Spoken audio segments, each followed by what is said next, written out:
A machine that was more than just a motorcycle. The 1953 Indian Chief was a rolling testament to an era, a final, defiant roar from America's first motorcycle company before it fell silent. It was the end of the line, a two-wheeled titan that embodied both the grandeur and the tragic demise of the legendary Indian Motorcycle Company. To gaze upon a 53 Chief today is to look at the ghost of a glorious past, a machine dripping with style, history, and the bittersweet tang of what might have been. For those who bleed Indian red, the 1953 Chief is the ultimate prize. It represents the culmination of decades of motorcycle evolution, a final iteration of the iconic V-twin that had rumbled across American highways since 1922. But it was also a product of a company in its death throes, a beautiful, powerful machine born from a factory grappling with financial hardship. This precarious existence only adds to its mystique and desirability among collectors and enthusiasts today. The heart of the Chief, an 80-cubic-inch swan song. At the core of the 1953 Indian Chief was its mighty 80-cubic-inch 1300cc side-valve V-twin engine. This wasn't the most technologically advanced motor of its time. Harley-Davidson had already embraced overhead valve designs. Yet the Chief's engine was renowned for its stump-pulling torque and for its smooth, relentless power delivery. It was a power plant built for the open road, capable of effortlessly hauling a sidecar or simply devouring mile after lonesome mile of blacktop.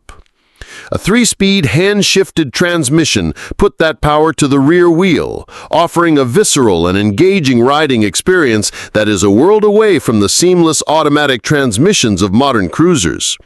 Every gear change was a deliberate mechanical act, a direct conversation between the rider and the machine. An icon of style, those legendary skirted fenders. Visually, the 1953 Chief is a masterpiece of post-war American design. Its most defining features are the deeply valanced, skirted fenders that wrap around the wheels, giving the bike a substantial, streamlined look. These weren't just for show, they offered a degree of protection from road grime, a practical consideration for the long-distance tourer. By 1953, the Chief had also adopted modern telescopic front forks, a significant upgrade from the girder front ends of its predecessors, providing a smoother and more controlled ride. At the rear, a plunger-style suspension offered a degree of comfort that was still a novelty for many motorcycles of the era. This combination of advanced-for-its-time suspension and a long, stable wheelbase cemented the Chief's reputation as a comfortable and capable touring machine. The bike's silhouette was long and low, adorned with just the right amount of chrome to catch the eye without being ostentatious. The iconic, illuminated war bonnet fender ornament proudly led the way. Sadly, the beauty and brawn of the 1953 Indian Chief were not enough to save its parent company. A combination of financial mismanagement, a failed attempt to compete with lighter British imports, and the formidable market presence of Harley-Davidson proved to be a perfect storm that the Springfield, Massachusetts-based company could not weather. Production in 1953 was painfully low, with estimates suggesting only around 600 Chiefs rolled off the assembly line. This scarcity, of course, has fueled its legendary status and its value in the collector's market. Each surviving 1953 Indian Chief is a rare artifact, a tangible piece of American motorcycling.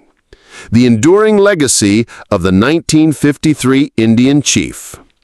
The original Indian Motorcycle Company may have folded in 1953, but the spirit of the Chief lived on. The iconic design, particularly those unforgettable skirted fenders, has been a clear inspiration for the various revivals of the Indian brand over the decades, including the modern-day machines produced by Polaris, Inc. To ride a 1953 Indian Chief is to experience the end of an era. It's a connection to a time when motorcycles were raw, mechanical beasts, demanding a certain level of skill and respect from their riders. It is a rolling piece of art, a symbol of American ingenuity, and a poignant reminder of a giant that once roamed the highways. The last of the original chiefs, it stands as a timeless monument to a legendary name.